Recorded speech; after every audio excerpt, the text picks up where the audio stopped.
शेर पर गौर फरमाइए, जिसमें किसी अज्ञात शायर ने बताया है कि अपने संवेदनहीन शौकीन मिजाज शासकों की मिजाज पुरसी उसके दरबारी गण किस अंदाज में करते हैं।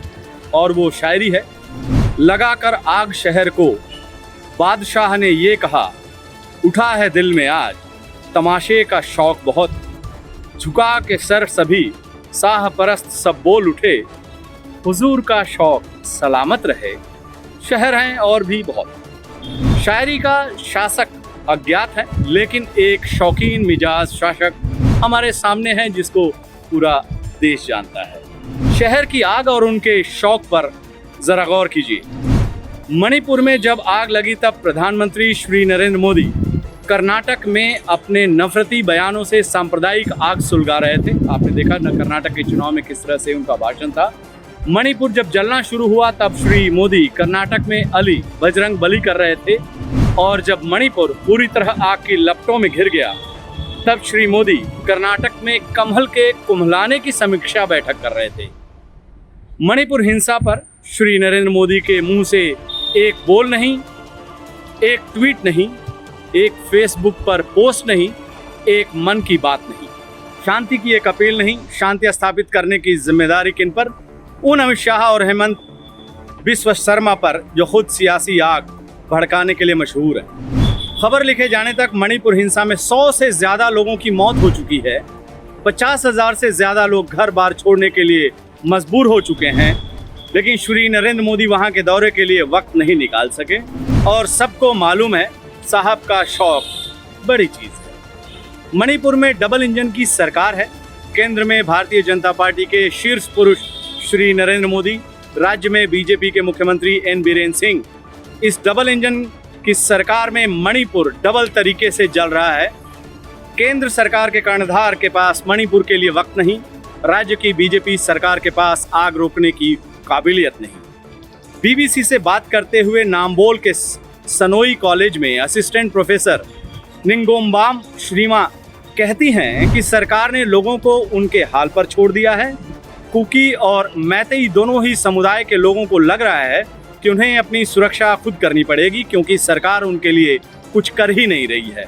और इसी वजह से हालात बिगड़ते चले गए, क्योंकि लोग हिंसा से निपटने के लिए खुद हिंसा का ही सहारा ले रहे हैं। मणिपुर के राज्यपाल की अध्यक्षता में एक शांति समिति का भी गठन किया केंद्र सरकार ने, लेकिन उस शांति समिति का असर देखिए। कुकी जनजाति की सर्वोच्च संस्था कुकी इम्पी ने शांति समिति के गठन को ही खारिज कर दिया। वहीं मैतेई समुदाय का नेतृत्व कर रही coordinating committee on Manipur integrity ने साफ कर दिया कि वो इस शांति कमेटी में शामिल ही नहीं होंगे। फिर से वापस लौटते हैं साहब के शौक पर और शहरों के जलते आशियाने पर। साहब के पॉलिटिक्स की इस पहलू को ठीक से समझने के लिए वक्त की सुइयों को थोड़ा पीछे ले चलना होगा उस दौर में जब साहब के शासनकाल में गुजरात आग की लपटों में घिरा था और उस समय के तत्कालीन प्रधानमंत्री श्री अटल बिहारी वाजपेयी जी ने उन्हें राजधर्म की सीख दी थी। राजधर्म का पालन करें। राजधर्म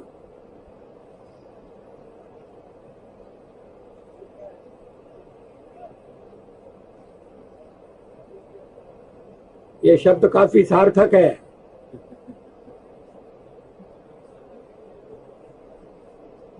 मैं उसी का पालन कर रहा हूं, पालन करने का प्रयास कर रहा हूं।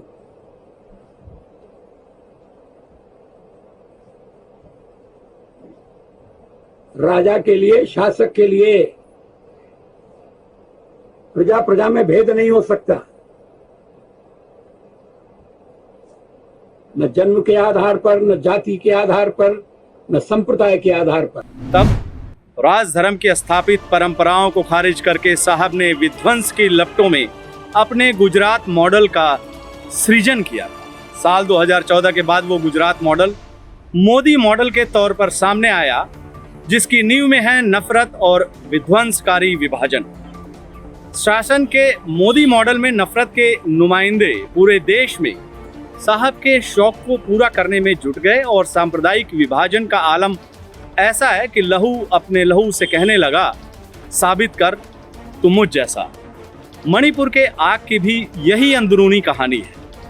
वहाँ सदियों से मैतेई और कुकी जनजाति के लोग गंगा जमुनी तहजीब की मिसाल पर शांति और भाईचारे से अपनी जिंदगी गुजर बसर कर रहे थे, लेकिन शहर के आग में अपने शौक देखने वालों को शांति कब रस आने वाली है। डबल इंजन की सरकार ने डबल तरीके से विभाजन और नफरत की नीति पर काम करना शुरू किया, और जब शहर दर शहर आग की लपटों में घिर गया तो साहब अपना दूसरा शौक पूरा करने 7 समंदर पार चल दिए।